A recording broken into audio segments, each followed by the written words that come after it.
ṣé rí bí apá àwọn orí wọn nìkan kò ṣe lè ka igi bẹ́ẹ̀ ni kò sí apá ẹ̀dá kankan tó lè kọ́ rẹ̀ mi.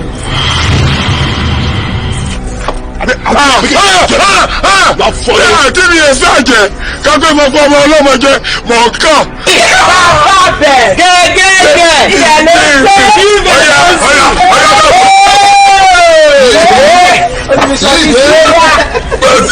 o náà gba yahoo lu wọn ọmọdé yahoo làwọn àtúndì yahoo lò everything tó wà lọ́rọ̀ yìí àlè jà mẹ́. ẹ ṣe yahoo gidi. àwọn ò lè sàṣẹ torí gànàgànà wọn bọ tí a bá ti gbéra wọn sórí ọ̀kadà báyìí wọn ti ká wọn èmi ètí rìsáàsì náà tó máa kárù. ọ̀sẹ̀ bẹ́ẹ̀ máa gbẹ́ kóòtù kọ́ mọ́ gbẹ̀jì máa gbẹ́ kóòtù ara mi ẹgbàá mi. bàbá píkà ló ń dà píkà píkà bàbá bẹ̀ gẹ́gẹ́ ọ̀yà náà bọ̀. Ebere, bàbá yahoo ni. Oríkìlá yahoo. Yoruba Movies Channel, Teni. Yoruba Movies Channel, Teni. Drama, action, tragedy, comedy, all comes together on Yoruba Movies Channel. For the best Yoruba movies this week, subscribe to Yoruba Movies Channel on YouTube. Yoruba Movies Channel, Teni.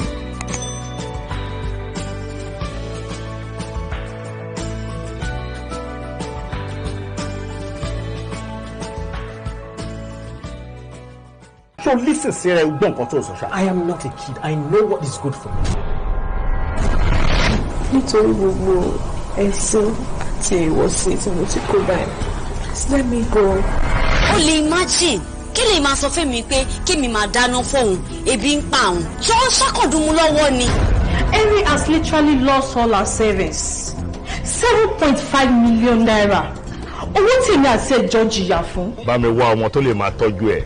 Mo fẹ́ kọ́mọ yẹn ṣeré fún ní alẹ́ yìí. Mo fi ìbéra ká fún wọn ní size 12 at least kọ́kọ́ fi bẹ̀rẹ̀ láti bẹ̀. Lẹ́ẹ̀bá bẹ́tà bọ́ tó yìí máa padà end up sí 16 yìí ni o.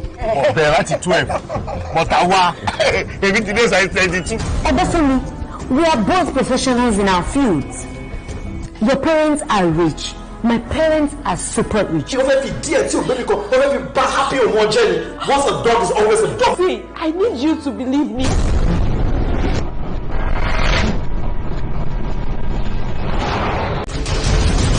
Àwa ṣe ti ara lórí rẹ̀ a ṣe béèrè lórí rẹ̀ lórí pé ọmọ kú ọmọ méjì ṣaláìsí láyè pé wákàtí méjì síra wọn ọwọ́ yín ló ti wà. Láwa ta ti ń jẹun tó lérun tẹ́lẹ̀ wájú yẹ ẹ tó ń jẹun tí ò tiẹ̀ légungun débi ẹrú. sọ̀rọ̀ bá ti débi wíwí ẹ gbọ́ èyí máa tọ́ àwọn àgbàlagbà lọ ni àwọn tó ti tẹ ayé káwa tó tẹ̀ àwọn tó ní mímọ̀ ni mò ń sọ̀rọ̀ báyìí. ẹ kí ló wá fẹ́ ní pàtó. Are you mad? Are you crazy? Are you insane? Calm down. Fún ẹ láti máa sọ fún mi pé kí n calm down at this point. Ọmọ méjì láàrin ọmọ ènìyàn. Ó lè ń wá tọ́ sí mi lára kí ló ṣẹlẹ̀ gangan? Ó lè wá mú mu ìwà mú dẹ̀ kọ́ mú ẹ̀jẹ̀ mú dẹ̀ tí wọ́n ń fọ̀rọ̀ lọ àṣẹ pé káàgọ́ ni wọ́n tí mò ń fọ̀rọ̀ lọ. Ọ̀ṣọ́ òun àgbẹ̀lọ́gbà kó wọ́n ní nìkan. When my children were dying, gbogbo wọn ni mo ní láyé mi. Àbí wọ́n bẹ̀rẹ̀ yìí bẹ́ẹ̀ ni to calm down. ẹ lè má ṣe èèyàn kọ́ dẹ̀ máa bínú yín wọ́n ṣe ń bínú ọmọ tó wà ní oyún tí ó ti wálé ayé. Mo fẹ́ fẹ̀yìntì kó wá jẹ́ pé ìwọ ló máa ṣe alámòjútó ilé-iṣẹ́ yẹn. ó mì pé ọ̀gá sọ pé kì í drop káàkiri. Wọ́n ẹ kú Jésì tí nǹkan kan rọra sáfẹ́rẹ́ díẹ̀ lẹ́wọ́n sáyé ṣerú nǹkan báyìí fún wa níbo la fẹ́ gbà níbo la fẹ́ lọ. kẹ́ ẹ bá ti débẹ̀ gbogbo ohun tó sọ̀kùn sí náà èké bèrè lọ́lọ́ máa tọmọ lẹ́sìn. mo bí gbogbo tó ṣe é mo jẹ́sí mo já sí. I like that, the way she dey roll that, they make me want to party. Oh yeah, come on, love it. I like that, the way she dey roll that, they make me want to touch. Oh yeah, come on, love it, love it, love it. Oh yeah.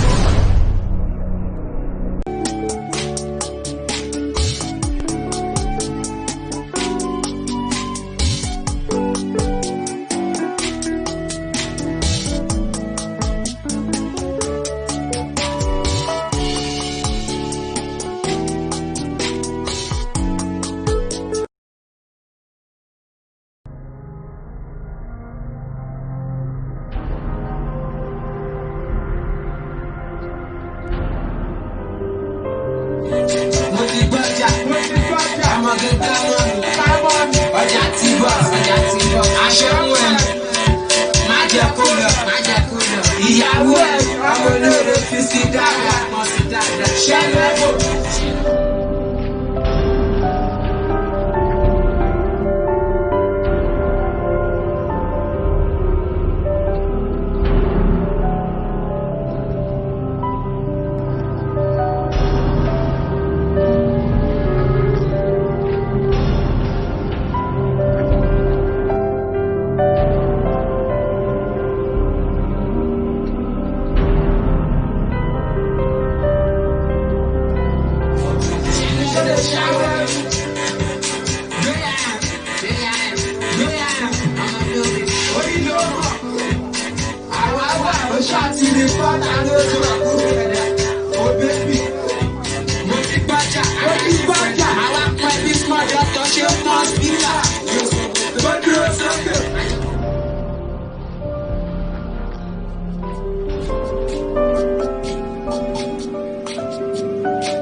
Ṣé sọ́wọ́n yóò gbé kọ́ ọ̀nà?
Hello. Hello. Ta ló ń sọ̀rọ̀? Ta ni? Jùmọ̀kẹ́ ló ń sọ̀rọ̀. Jùmọ̀kẹ́ wo ni? Ọ̀rẹ́ pè mí sí rè. Óò, báwo ni? Ṣé kò sí? Ẹ wo, mi ò wá pàṣà. Mo wà lẹ́nu géètì. Ẹnu géètì lé mi. Bẹ́ẹ̀ni. Ok, mo ń bọ̀. Ìyá, mo ń bọ̀ sí.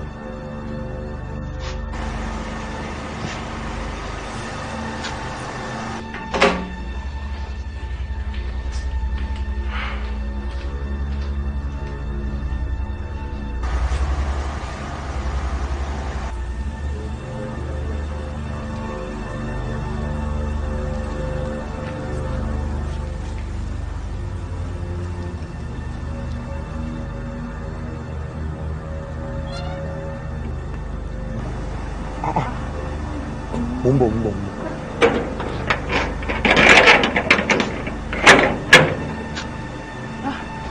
Má bọ̀ wọlé.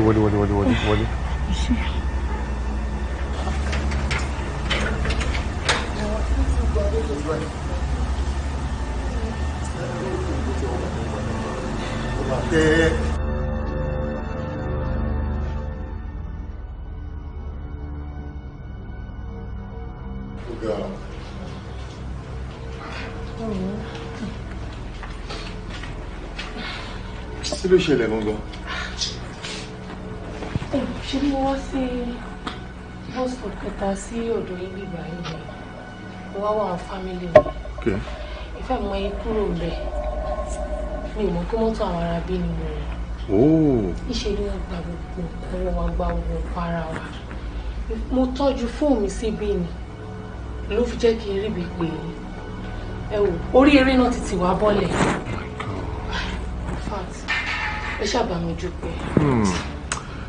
Wo kọ́lọ́hún máa ṣàánú wa ni o sórí àwọn ará bí yẹn kọ́lọ́hún gbà wá lọ́wọ́ wọn ni in fact ewúro tí wọ́n ti ń ṣe these days fáwọn èèyàn kọ́lọ́hún má yẹ ká ṣe kò gẹ́ wọn ni next time tí wọ́n náà bá ti mọ̀ pé o máa pẹ́ ń ta bẹ́yẹn kó bẹ́tà kó pe Uber rather than kó máa sọ pé ló ń wọ àwọn one chance yẹn wọ́n pọ̀ gan ta ń sìn ọ̀ kúkú sun bí tó bá lọ you think ìyẹn bẹ́tà bẹ́yẹn àbí so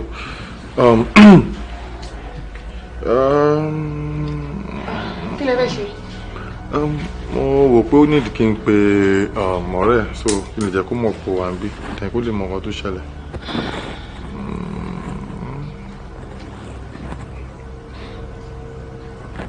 Oh my God it was switch off. Mo ilẹ̀ ti ṣú. olójúmọ́ ara lẹ́tẹ̀ ẹ̀ mo mọ̀ pàtí sùn pọ̀ mo kàn wọ́n pé kí n try ni. Well pẹ̀lẹ́ àwọn ṣe lè ṣe gan wa rẹ bó ṣe dọ̀tí. Ẹjọ́ ṣé mo lè rí ibi tí màá ṣe kí n. Oh sure.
Rose kí ló tí mo gbé fún ẹ tó gbé kọ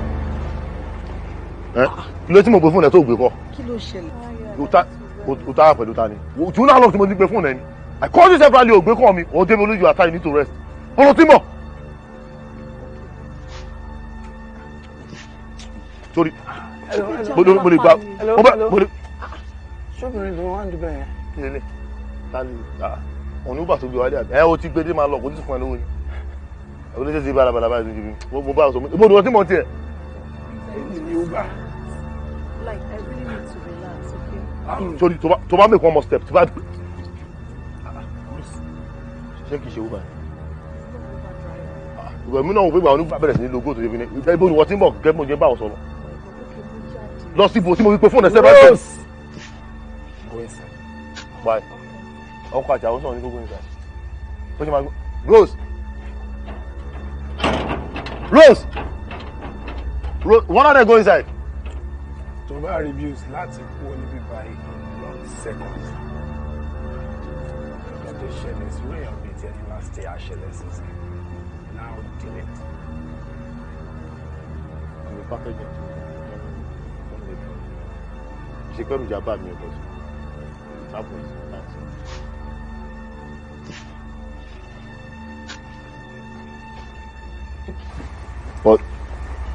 òun ló máa mọ̀ bá generation tó ń lọ sí relegation.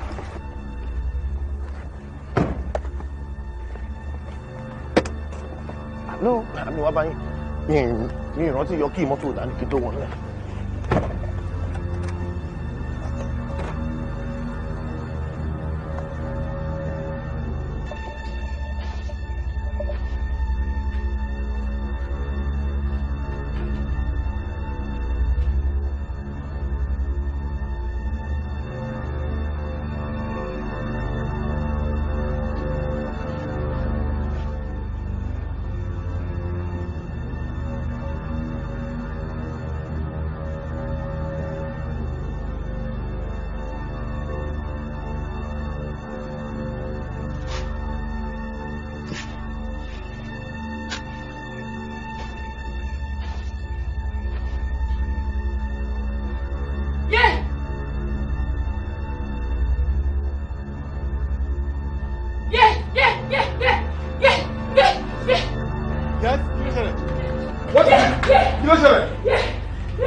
Ó yà ẹ́ lẹ́nu.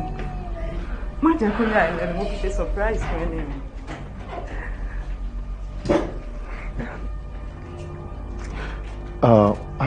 Ṣé o ń bọ̀ láti ibì kan ni? No, mi ń bọ̀ láti ibì kankan ọ̀dọ̀ ẹni mi náà. Bọ̀ mo mọ̀ pé o kì í wá ní irú táìmì yìí náà. Nítorí pé mo mọ gbogbo movement ẹ̀. Ṣé bí ìwọ ni? Mo mọ̀ wípé every Saturday yóò kí máa ń jáde láàárọ̀. O ti mọ̀ mí jù. Àti wípé mo fẹ́ jáde nírọ̀lẹ́ bọ̀ mo kò fẹ́ wá bá ẹ ṣeré láàárọ̀. Mo ṣàmọ̀rẹ́ mi Jùmọ̀kẹ́ ni. Jùmọ̀kẹ́? Èmi ni birthday so ti máa báwọ̀ ṣeré tán mọ̀ gbọ́dọ̀ nírọ̀lẹ́. Jẹ́ kí tiẹ̀ pé birthday à. Ẹ polórí ara ẹ̀ kí n rí ìṣẹ̀ náà fi bẹ̀rẹ̀ bí àwọn bá kì í. Baby, o ṣe try kó jẹ́ kí Yakujọ lọ, mo fẹ́ lọ fíìlì gáàsì tẹ́lẹ̀ kákọ̀ jọ ṣeré lọ. Jẹ́ kí n tiẹ̀ pé kí n rí ìṣẹ̀ náà bẹ̀rẹ̀ kí wọ́n náà lè kí. Birthday girl. Maybe your phone net was switch off.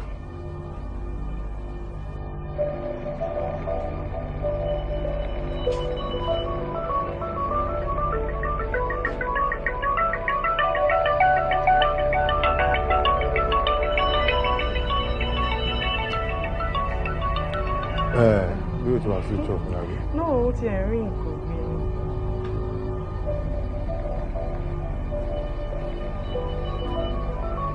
Máa wọ ìwà pé tábà jẹ́ ká sáré jọ lọ. Baby, ṣé o ti change ringing tone ẹ̀? Ringing tone, how? Cause ringing tone tí mò ń gbọ́ yẹn, mi ò lè ṣí mọ̀. No, maybe the next Hold class. on.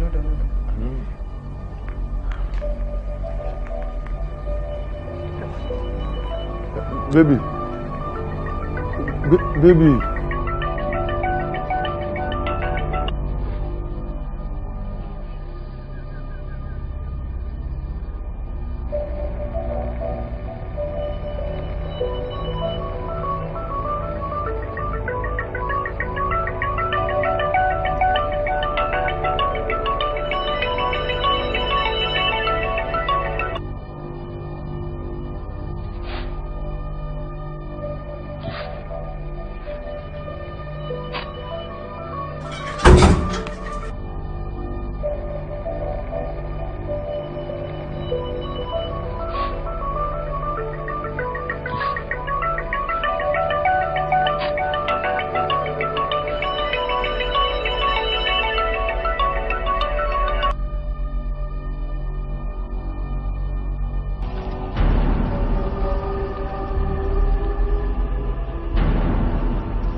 bọ́ síta bọ́ síta bọ́ síta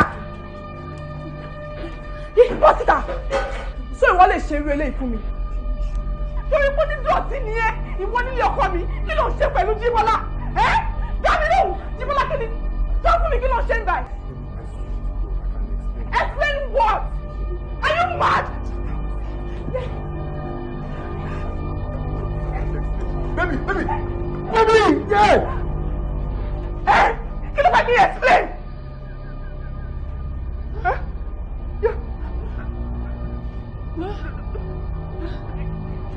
Jíbọ́lá, bá mi wò. Jíbọ́lá. Jíbọ́lá, Jíbọ́lá.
À ń sọ̀tà àwọn ọkàn ọ̀nà lẹ́nu tí ṣáà ti rí ẹ̀.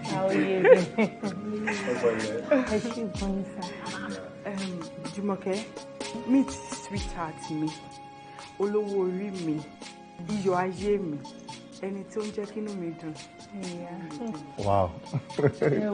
That's nice. Owó yìí gan ni. Ẹ wò, ọ̀rẹ́ mi láti kékeré ni o. In fact, a jọ lọ sí school ni. A kò lost contact ara wa. Present lára wa lórí social media.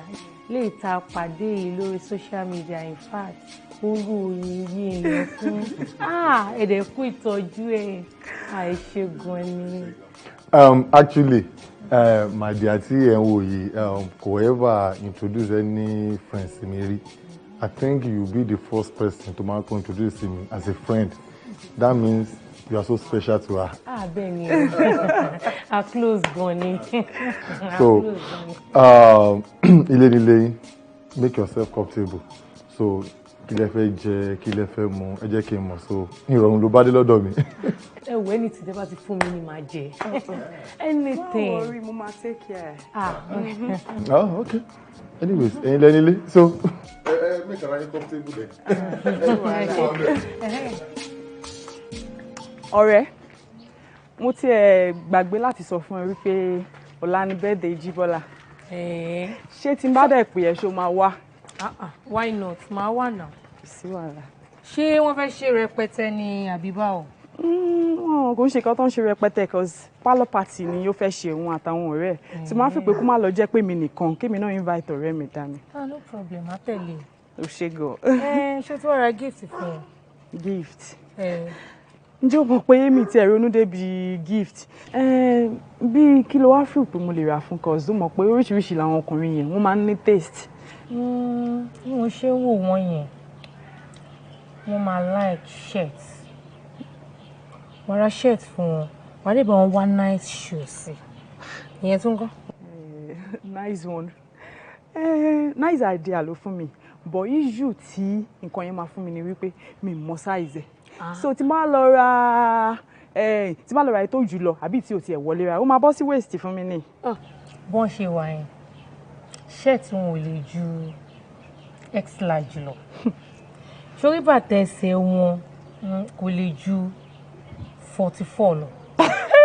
Ìyá o jọ sọ fún mi báwo lẹ́yìn ṣe mọ gbogbo yẹn kò tún mọ̀ pé o ò tí ì rí ju ẹ̀kan lọ èmi gan tí mo ní ọkọ gan mi mọ gbogbo nǹkan tó mọ̀ mi mọ size ẹ̀ mi mọ anything. sórí tí bá ti rí ọkùnrin lẹ́ẹ̀kan ṣo kò tẹ́ ń ṣe báwọn ṣe rí yẹn tí wọ́n ga tán sí gbọ̀nlẹ̀ yẹn tí màá ti rọ́kùnrin lẹ́ẹ̀kan ṣo mo máa size ẹ̀ ni mo ti size wọn báyẹn. Are you for real? Yes. Okay. yà ètè máa lọ. Ṣé ó wà lọ́wọ́ ẹ̀ báyìí? Kò fi bẹ́ẹ̀ sí much lọ́mù bò mo ní ATM mi lọ́wọ́. Oyoyoya jalo. Ṣo ṣáà mú àwọn designer gidi ni kò ṣègbà yẹn la máa lọ rà. Mo mọ designer rẹ̀ jáde bẹ́ẹ̀ náà. Gbogbo ẹ̀ náà lẹ máa mọ̀. Jájà ètè gbẹ́sẹ̀ ńlẹ̀ torí òjò yìí kó má kàn wá mọ́.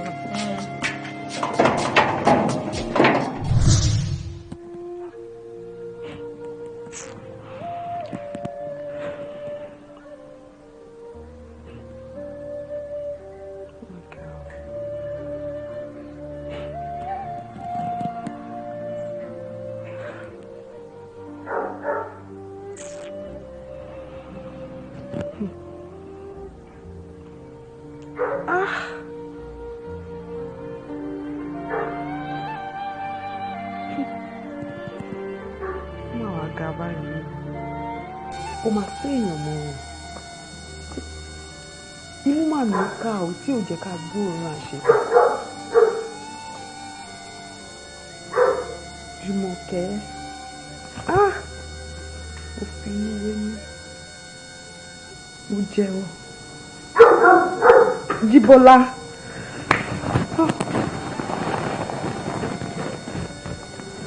Who is there? I'm coming.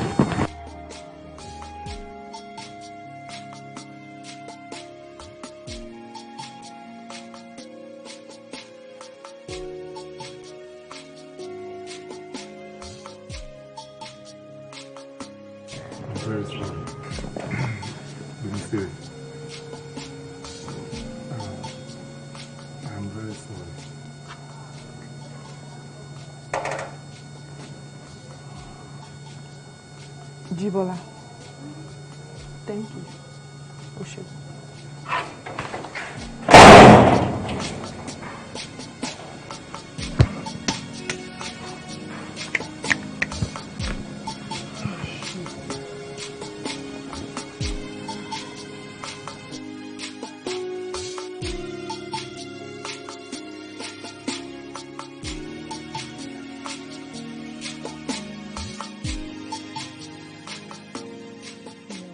Ibi wo ni mò ń bẹ now? Ó kàn dé ń bínú ni o. I'm telling you, ó kàn ń bínú ni. Tó bá jẹ́ pé o mọ nǹkan tó ṣẹlẹ̀ lánàá yẹn ni, ó máa dúpẹ́ lọ́wọ́ ẹni yẹn ni. A dúpẹ́ lọ́wọ́ kí ni? Can you imagine? You needed to see the way he spoke to me. Kí ló fẹ́ fà? Káàtì lẹ́yìn tó tún yàn ló wọ́n yàn ni kò lè dún yàn. That riff raff. Kí ni kan dáadáa kan sọ̀rọ̀ sí mi ẹni yà. Can you imagine? Okay. Kò sí bẹ́ẹ̀ mi ṣe máa mọ̀ kó sọ̀rọ̀ sí ẹ. Àti pé ṣorí mà ni ẹ. Ó yẹ kó máa dúpẹ́ lọ́wọ́ wọn ni. Wọ́n rescue mi ni. Ká ní pé wọn ò ṣe nǹkan tó ń ṣe yẹn ni nǹkan tá à ń sọ ìkọlá máa sọ because that yesterday I was so wavy. I must you be on a wavy level. Tó bá ti wá ṣòro ṣe báyìí kọ́ lóṣù tí wọ́n máa fi hàn sọ̀rọ̀ sí ọ̀bùn ṣe wọn ni. I'm sorry, má bínú. Má bínú iná ni màá sọ má bínú all the time. Wá ṣe àwọn ni. Can stop. I'm not in the mood for this topic. Please stop. Okay, má bínú. Káyé fún mi lẹ́jọ̀ ó ti mọ bóyá máa mú olùwà. Kí ni rọ́lù pa let's go jọ come on. Mi ń lọ. Ó yá má bínú. Ṣé kí n gbé ẹ ni? I can carry you.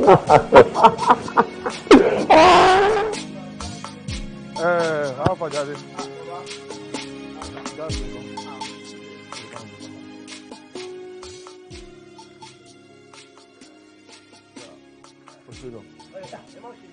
Okay.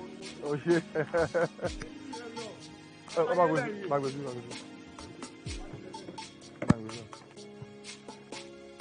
Thank you. Okay. If you wanna, Saji wash All right. Go take care. All right.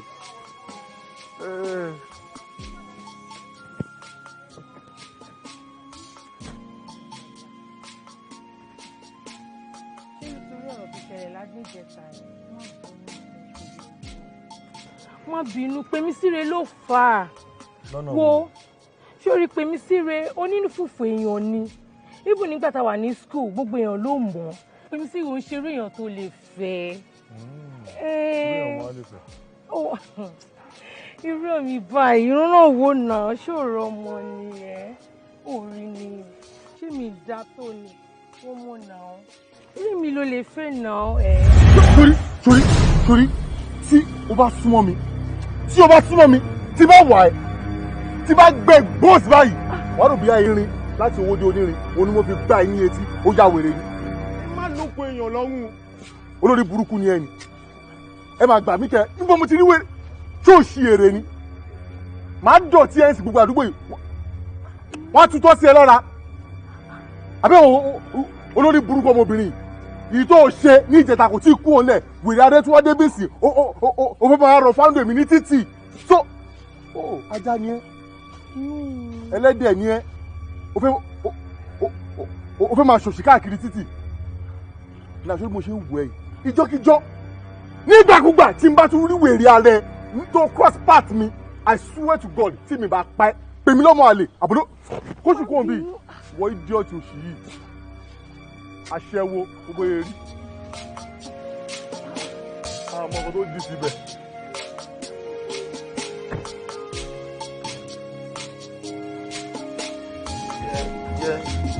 Jẹ́lí o baby give me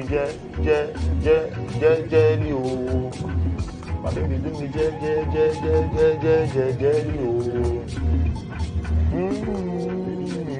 gangan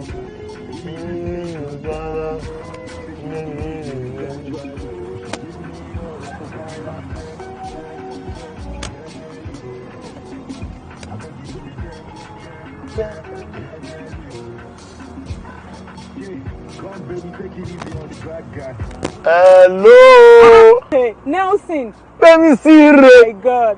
Ó ti pẹ́ o. Ọlọ́run ọba. Báwo ni? Fine. Wọlé ń bọ̀ ló lọ, wọlé náà. Ó ṣé gan, thank you. Wọlé kó jókòó. Oh God, I can't believe this. What's up now? Mo wà alright o. Ọ̀gá ó ti jẹ́ mẹ́ta, bó ló lọ? Mo wá sọ́dọ̀ dry cleaner mi kan ní Fadina Koka ni. Ọ̀fọ̀ bá dé ìyá mi? Yeah. Ẹni mi dẹ̀ gba bẹ̀bẹ̀ kí n gbé ẹ̀ ń gbà yẹn. Ó ṣé. Bó ni? Mo wà alright. Ó ti pẹ́ ọ̀gá o. Ojú ẹ̀ ló ń dán yìí. Ojú mi ni o. Òótọ́ lọ́rọ̀ àwọn àgbà, wọ́n sọ pé ogún ọmọdé lè ṣeré ogún ọdún. Ìwọ ló fi wá sílẹ̀ sádùúgbò wa, ibi tó dẹ̀ fi wá sílẹ̀ làwọn náà ṣì wà. Àdúgbò lọ fi yín lẹ̀ sí.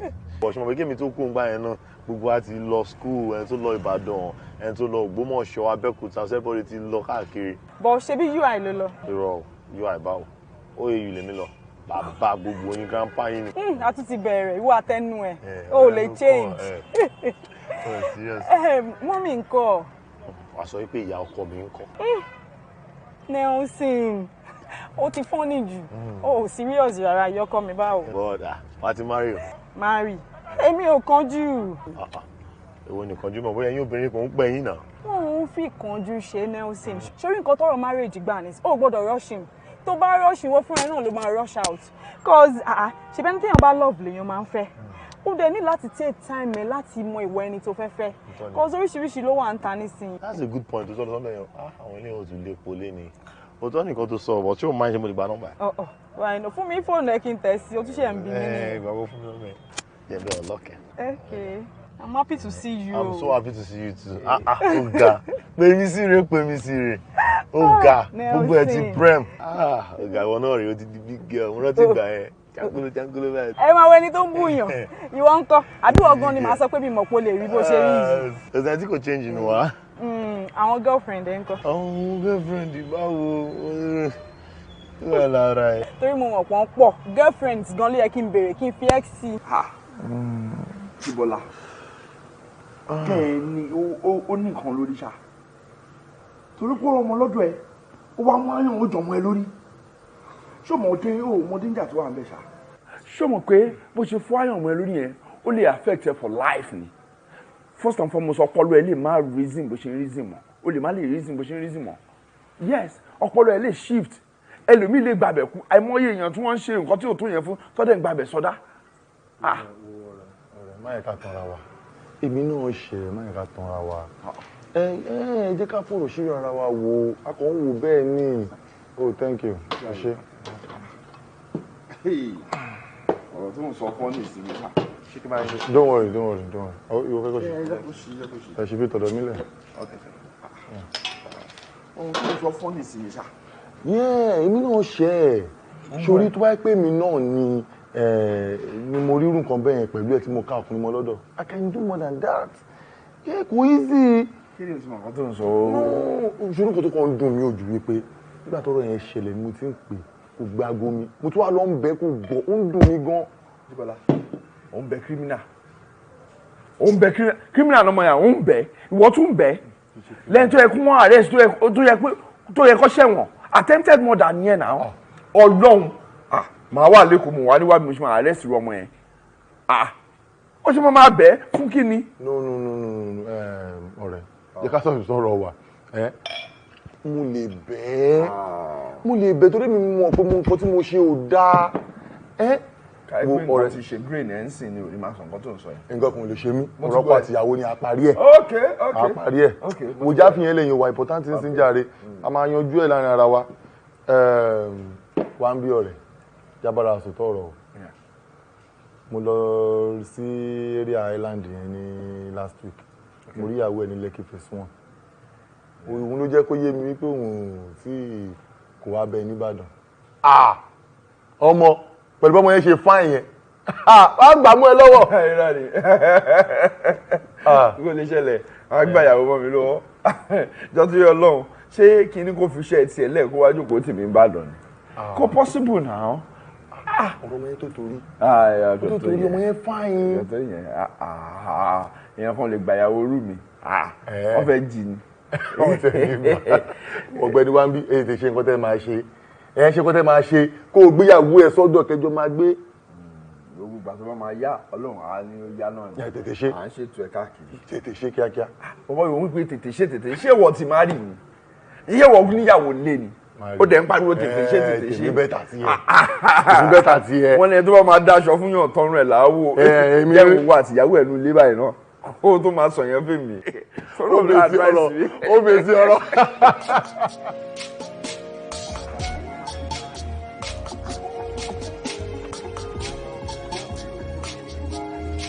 mọ̀ ń bọ̀ o.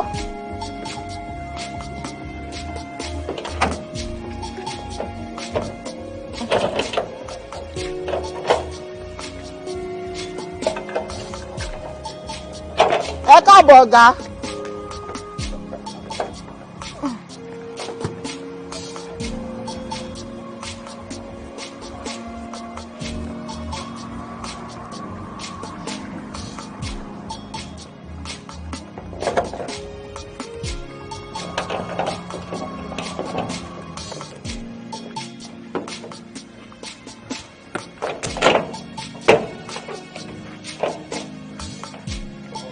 ẹ káàbọ̀ ọ̀gá ẹ káàbọ̀ sà ẹ káàbọ̀ ẹ kọ́ ta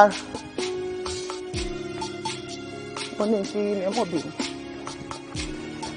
ẹ káàbọ̀.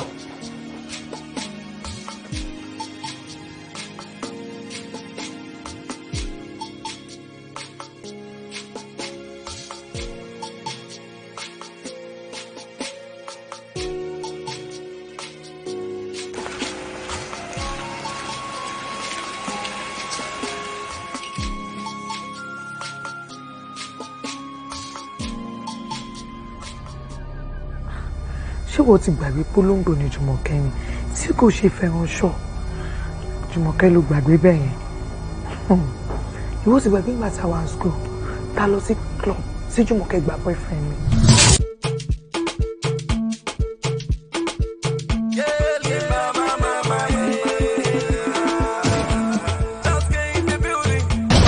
Ògòdè. Ògòdè. Ògo màdé o. Ògo màdé o. Ẹ̀yin tẹ́ ń retí ògo yìí jẹ́. Torí bó ṣe ń gbóhùn inside life ni o tá a bá bẹ̀rẹ̀ tó ń lè padà ní five alive o. Ẹ ṣe èmi tí mò ń ṣe PA ọ̀gá mi yọ̀rọ̀ bó easy fún mi. I'm a graduate. I have 2 degrees. Mo ní masters mi lọ́wọ́. Ṣé wọ́n máa ń sọ wípé ọlá àbàtà òun ló máa ń módò ṣan ọlá bàbá ọmọdé ló máa ń mú wọn yàn ṣé o mọ̀ pé bó ṣe wà yìí ọlá ẹ̀gbọ́n ẹ̀ ló ń jẹ. nínú ọ̀fẹ́ lọ dá tèmi lẹ́yìn sí fẹ́ kí n gbọ́ máa ṣiṣẹ́ tèmi kó àwọn àfẹ́tì tọ̀dọ̀ yín ẹjẹ́ fún kálukú ṣe tiẹ̀ lọ́tọ̀ọ̀tọ̀. ẹni tó bá ń yan èmi jẹ ó máa pè é fún. ojú tí Olúwa bá ti ṣẹ́ ló máa fi hàn onígbàgbọ́ mọ́ ìwà ìsinmi ni Bíbélì sọ. èmi ò ṣe mọ́ ẹ jẹ́ máa lọ ẹ má jẹ́ nǹkan yẹn tí ì rí iṣẹ́ o ṣé ẹ mọ̀ pé èmi tí mo dúró yìí ǹjẹ́ mọ̀ mo jẹ́ sínú ilé yìí ṣé ẹ mọ̀ bẹ́ẹ̀ mi ṣe jẹ́ sọ́run rédíò. àwọn èèyàn mọ̀ mí pé mi lọ́tún pé mi lósì Gentle Tiger. Ṣé sí Ronaldo àti Messi nìkan ló wà láyé ni tó ń pariwo wọn kiri? Àwọn méjì tó lógológo nìyẹn. ṣé gbogbo nǹkan tó ń ṣẹlẹ̀ yìí ṣé kò tó torí lójú ti ẹ̀yìn. ókè ọmọ Jésù tó tẹ̀sù mọ́lẹ̀. àbíṣe kí ènìyàn tẹ̀lé lọ kúlọ̀bù àbẹ́yìn náà kọ́lẹ́ mú padà mọ́ sọ lọ́jọ́ iwájú pé ìyàwó ni babaláwo ó lè rẹ́ everybody ẹni lọ bá ní bàráwò lò sí ọfẹ́ ṣèkà fún. wọ́n nígbà tí ènìyàn sùn ọ̀tá rẹ̀ wá ó wá mú èpò sínú àlìkámà ó wá bá tirẹ̀ lọ arákùnrin ẹ jí. ọmọ tuntun tí wọ́n bí sílé ayé gbàrà tó bá ti délé ayé báyìí táwọn òbí rẹ̀ ò bá múra kí wọ́n tètè kóná mọ́ náà ní dé orógbó ọ̀hún lò.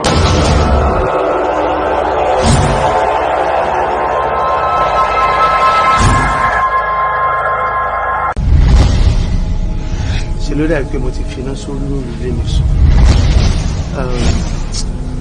ọmọbìnrin kan ló lóyún fún mi. I am considering giving her money kó lọ ṣóyún yẹn.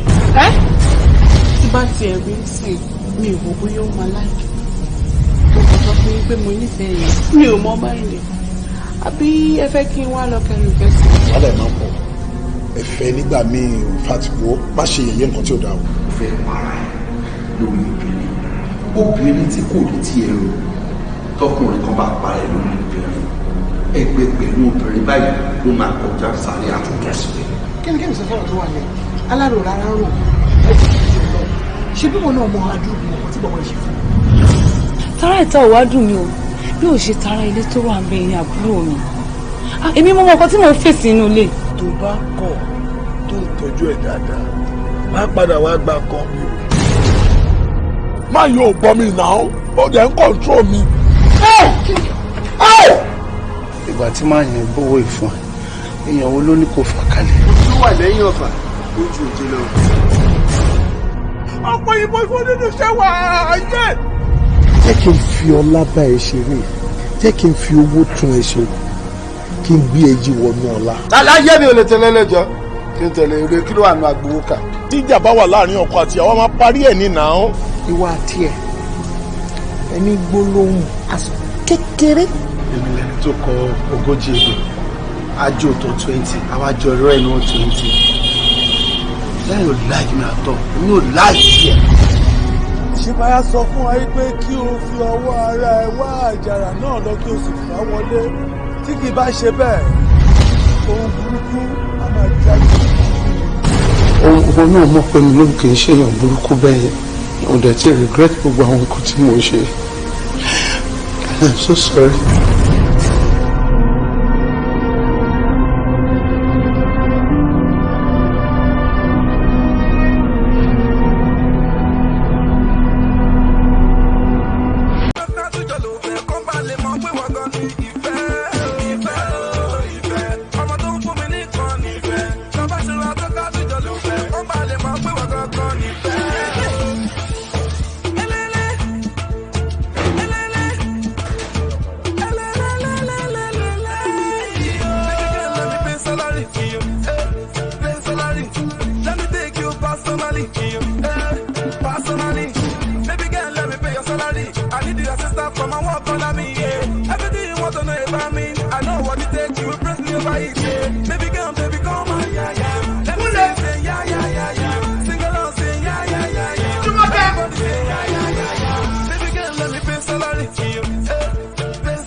mo ti gbàgbé àwọn nígbà tí mo rántí ilé kí ló tó ràn mí létí.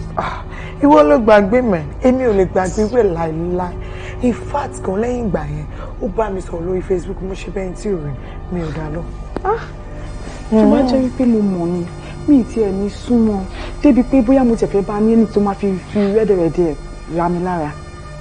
àmọ́ má jẹ́ kí n tán ìwọ gan kòkó ó kòkó náà jẹ́ ń sọ kíní kan fún ẹ láyé táwa ń sin ó kí n gbọ́kùnrin lórí wá gbé ọkùnrin sórí ó pàtẹ dé wọn ó sọ wọn di bàbàrà èjìká báyìí ló ń gbọ́kùnrin sí tó bá ṣe nọ́sẹ̀nsì wà yẹ wọn sílẹ̀ ní ṣórí láyé táwa ń sin èèyàn máa ń dọ́bù déètì wá dọ́bù déètì tì mí. mo rò pé ó ti mọ̀ mí látàrí kó tó dé mi ó ti mọ̀ mí pé mi láì kí n máa ṣe shit mi ò lè dọ́bù déètì káàtì wàá gbà pé mo wá fẹ́ ṣe nǹkan tó ní pé kí n ṣe yẹn jọ tí àwọn ọkùnrin méjèèjì yẹn tí wọ́n bá pàdé lọ́dọ̀ mi báwo ló ṣe fẹ́ kí n ṣe báwo ló ṣe fẹ́ kí n feel cause tó bá ṣẹlẹ̀ kò ní yé mi tiẹ̀ ní get ara mi rárá. wo ẹjọ́ ń wọ ẹ̀rù ni wọ́n ló fẹ́ rojọ́ náà jẹ́ kí n sọ kíní kan fún ẹ ṣòrí táwọn méjèèjì bá pàdé ní ọ̀dọ̀ ẹ̀ tí wọ́n bá bínú lọ ṣòrí ètò jẹ́ tiẹ̀ gangan á padà wá oṣù ọ̀pá ni ètò bá dé padà wá yẹn ló máa dúró tì wọ́n láṣẹ wá wà nù yẹn. bẹ́ẹ̀ ni tiẹ̀ rí gbogbo ejò jíjẹ ni lọ́dọ̀ tí ń. lẹ́nu tó yọ ọlọ́run ejò tèmi ní kíláàsì mi mi ò ṣe oníjẹkújẹ bíi títí ẹ̀yìn. nígbà tó ń sọ kí ló wá fi yàtọ̀ sí ọ̀rẹ́ wa òkè. gbé kọ́. àlàyé dísàdì wọ̀nyí dùn ọ́. nǹkan tó máa rí ẹ sí náà nìyẹn dísàdì wọ̀nyí dùn. sis mi ẹ wà ẹ̀yin àti bọ̀dá yìí kí orúkọ bọ̀dá yìí náà òun bọ̀dá Nelson ẹ fẹ́ ra mọ́ mi. ká má fẹ́ ra mọ́ kí Nelson kú wo Nelson tó ń wò yìí ó ti di Marius mi lọ́rùn ó ní dandan ọrùn oṣù làpárò ń kú sí. kí n má parọ́ mo láì bọ̀dá yẹn. ó láìkì bọ̀dá yẹn owó lèmi láìkò owó àti tìbí tó bá gbórin dáadáa ọkùnrin yẹn dẹ̀ mọ́ lò. mo jẹ́rìí bọ́ẹ̀ wà bọ̀dá yẹn ló wù ọ́. ká má parọ́ náà ká má jalè o Nelson try ó mọ̀ pé ọmọ màmá olówó ni ó ní owó lọ́wọ́. ẹ wá o ẹ má parọ́ fún mi lẹ́yìn owó tí bí ń kọ́ délẹ̀délẹ̀ ṣọ́ ń gbìyànjú. Nelson ò kí ń mọtí kò kí ń mu sìgá kò lè ṣe anything so kí lo expect kí ni performance irú èèyàn báyẹn kí ló fipò máa jẹ irú ètè. gbogbo nǹkan tẹ̀ka sílẹ̀ yẹn náà wọn kì í mọtí wọn kì í mu sìgá. bàbá wo lọ fún mi rántí lọ. ó kàn ń try náà ni one shot péré ní ìgbà míì dẹ̀kẹ̀rẹ̀ one shot Nelson ó máa ń di half shot ká tó ṣe á ti dá wa.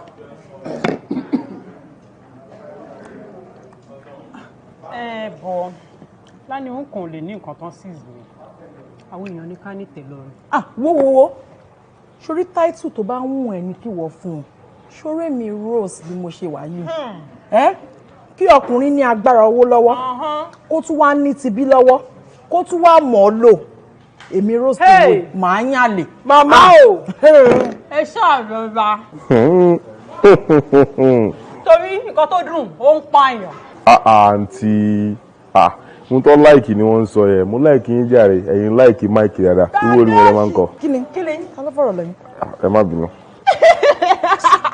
nǹkan tó dúró kí n pààyàn o jẹ́ ń sọ fún ẹ ó dàbí ò tí ì jáyé débi táwa jáyé dé òkè ṣé tó bá jẹ rice láàárọ̀ tó jẹ rice lọ́sàn-án tó jẹ rice lálẹ́ tó dọjọ́ kejì tán mú rice yẹn tán fi ṣe concoction jollof rice fried rice coconut rice jọ kí ni nǹkan tó ṣì ń jẹ yẹn kí ni nǹkan tó ṣì ń jẹ dáhùn rice náà ni àwọn olóyìnbó dẹ̀ sọ wípé variety is the spice of life so èmi kí ọkùnrin yẹn kó ní owó kó ní ṣẹ̀kẹ̀rẹ̀ owó kó ní kíní kà ń sọ yìí kó máa kàn mí lọ́fun máa yàn àlè. ẹ ṣàrẹ̀ra sis mi nǹkan tó dùn báyìí ó máa ń pààyàn.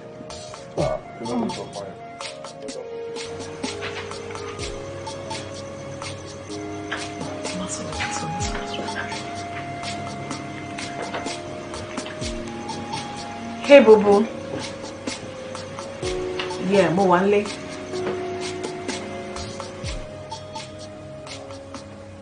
Oh. Okay. Okay. Yeah. Johnson, I need to run. Okay. Oore tí mo farabalẹ̀ fún ẹ tí mo jẹ́ kó land mo ti mọ̀ pé nǹkan tó máa fẹ́ sọ nìyẹn. Kí ni problem wọlé dì náà? Kí ni bọ̀bọ́ yẹn gbé jẹ fún ẹ? Kí ló ń ṣe fún ẹ tí mi ò kí ń ṣe fún ẹ? Sọ fún mi, ṣé ó ń ṣayé fún ẹ jù mí lọ ni? Johnson, ṣó fẹ́ para ẹ̀ ni? Èmi àti ẹ lájọ wà látàlẹ́ àná. I mean, jọ. Ṣé mo sọ fún ẹ kó sú mi? Dá mi lóhùn. All right. Ṣé mo sọ fún ẹ kó sú mi? wo bí ọgbọ́n yẹn ṣe wá ẹ̀ mú dẹ́ ni o gbogbo yín náà náà tẹ pátápátá ni mo ti mọ̀ mo dẹ̀ ṣe máa jujú ẹgbẹ̀yìn náà ní ẹsẹ̀ 6 péré.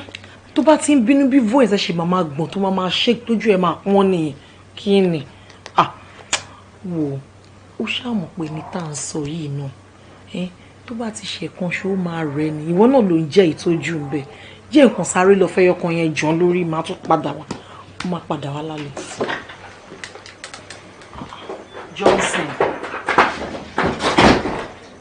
Johnson kí ni lè tó ń ṣe ìsìn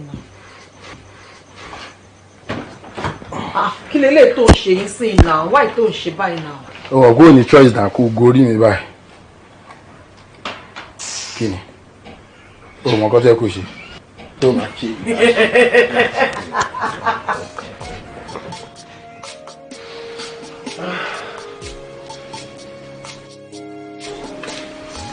bẹ́ẹ̀ wọ́n mi níjọ wọn bọ̀ wọ́n mi lọ fẹ́ gbé sáàsì fún ẹ̀mí. ìgbà wo ni mọ́mì dé. ara ló ni wọ́n dé wọ́n làwọn sáré wá ṣe ẹ̀kọ́ lẹ́kọ̀ọ́ ìbọ̀tà wọ́n padà bóyá next week ṣá. ok. àpá nìyẹn. kí ló dé tó wo fóònù mi. mi ṣe ní wo fóònù ẹ̀ ta ló ní ẹ̀ ta ló ní fóònù. wo fóònù. mọ́mì ṣé dáadáa ni kásán ṣé dáadáa ni adúpẹ́ ma. báwo ni nǹkan dìde jókòó ẹ̀rẹ́ máa jà. mọ́mí Rose ìyàwó àfẹ́sọ́nà mi Rose my mom. ìyàwó àfẹ́sọ́nà mi ṣé dáadáa ni. adúpẹ́ ma. gbogbo ilé ńkọ́. àlàáfíà ma. mọ́mí àti dájà ńkọ́. àlàáfíà ló wà. ló wá ṣe ọmọ olúwo ni. Delta ni dáàdi mi but ọmọ Ondo ni mọ̀mísí mi èmi náà dẹ̀ gbọ́ Yorùbá dáadáa. àwọn gbọ́ Yorùbá gan mọ́ mi ò ìfá tó máa ń pòwe. ok tó túmọ̀ sí wípé Yíbò ni ẹ́. no mọ́mí kì í ṣe Yíbò Delta ni wọ́n kọ̀ súnmọ́ wọn Yíbò ni. aside from that Èkó ló bí mi sí mà mo dẹ̀ gbọ́ Yorùbá gan even èdè Delta gan mi ò lè sọ bí mo ṣe máa sọ Yorùbá I mean mo máa ń sọ Yorùbá bí ẹ pé Yorùbá náà ni mí ni mọ́ mi. o gbọ́ Yorùbá o wọ́n bí ẹ sẹ́kọ̀ọ́ kò mí pé ọmọ Yorùbá ni ẹ́ all the same ọmọ Ondo ni màmá ẹ̀ apá kan Yorùbá apá kan Yíbò ni ẹ́ nìyẹn. ok ma. ojú tèmi tí ẹ ń wò yìí mo rí wípé ojú tó rẹwà ni ojú yẹn dẹ̀ tutù mo mọ̀ pé ọmọ dáadáa ni ẹ́ ọmọ tán bí nlé tó tún rẹ̀ bí nìyẹn wọ́n kọ́ ẹ ó dẹ̀ gbẹ́ kọ́lé dáadáa mo ti rí lára ẹ̀ you are welcome my dear.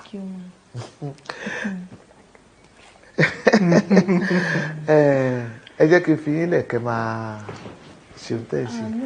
mọ́mí ẹ̀ ṣì bá mi ṣeré jù. no má wọrí mo ní nǹkan tí mo fẹ́ ṣe tẹ bá ṣe tán kò jẹ́ ká ríra ṣùgbọ́n fílà tó. yes ma thank you ma ẹ ṣé ma. ọjọ́ ìpètè nìkan wáyé. I need to run. Run for what? Yeah, like seriously, I need to run. To where? Mo níbi tí mo lọ. To ń lọ bí ti bá ń tẹ̀. Mọ́mí ò di ẹ̀ náà. No, now. Listen, Mọ́mí ò di ẹ̀ náà. I know, but. Rose. Kí ló tún dé náà? Kí ló dé tó tún continue your whole days? Why? Kí ló tún ṣẹlẹ̀? But ó mọ̀ pé mi ò fẹ́ wá tẹ́lẹ̀ náà torí pé mọ́mí wà involved ló jẹ́ kí n wá. Why you always doing this? All right, tó bá tiẹ̀ máa wá kánjú of all days irú ìnílẹ̀ kó tún máa kánjú ni spend time pẹ̀lú wọn now. All right, I'll come tomorrow. It's not a matter of no, it's not a matter of no. It's not about you coming tomorrow. Oh my God! Oh, I'll see you tomorrow. Take it easy, right? Okay. Tiẹ̀ spend time pẹ̀lú wọn now. I'll see you tomorrow. Oh my God! Marie Lola, I'll see you tomorrow. Please.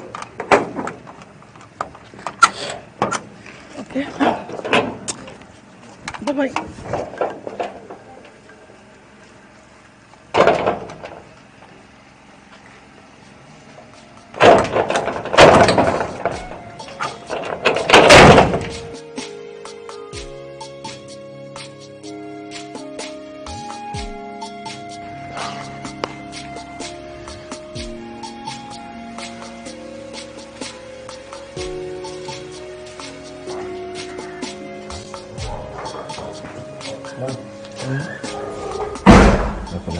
àlejò ẹ ti lọ ni.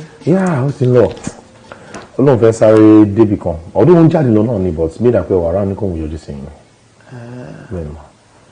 Jókòó. Okay. Nẹ́sì, àsìkò tó ń wò yẹn kò dúró dẹnìkan. Bílẹ̀ ṣe ń ṣú, òun ilẹ̀ mọ́. Ọjọ́ orí tó ń wò yẹn, tó bá ti ń di ọdún kọ̀ọ̀kan, òun ló máa ń lé sí. Ṣé o mọ̀ pé òkè ṣọmọdé mọ́? Ó lè ti dàgbà. Mo fẹ́ kí ìwà àtìyàwó ẹ̀ kẹjọ fikùn lukùn. Kẹjọ mọ ohun tí ẹjọ fẹ́ ṣe láàrin ara yẹn. Torí pé àsìkò lọ.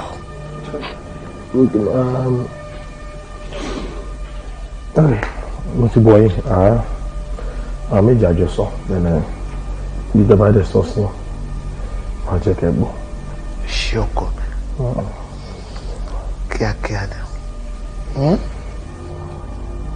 ṣe no problem. Ẹ̀yin jẹ́ ìgbóná.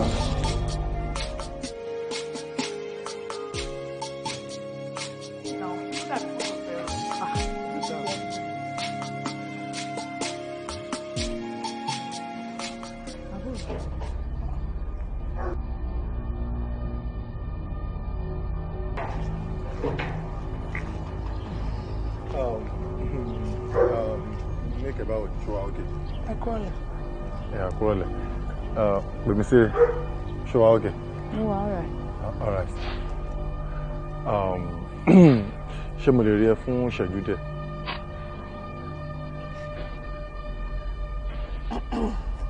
Anyway, ọ̀rẹ́ mi, ṣé mo pé ibi tá à ń lọ wà very very important. A dẹ̀ ní láti débẹ̀ on time. So nice. Máa jọ ẹ̀ nísìn.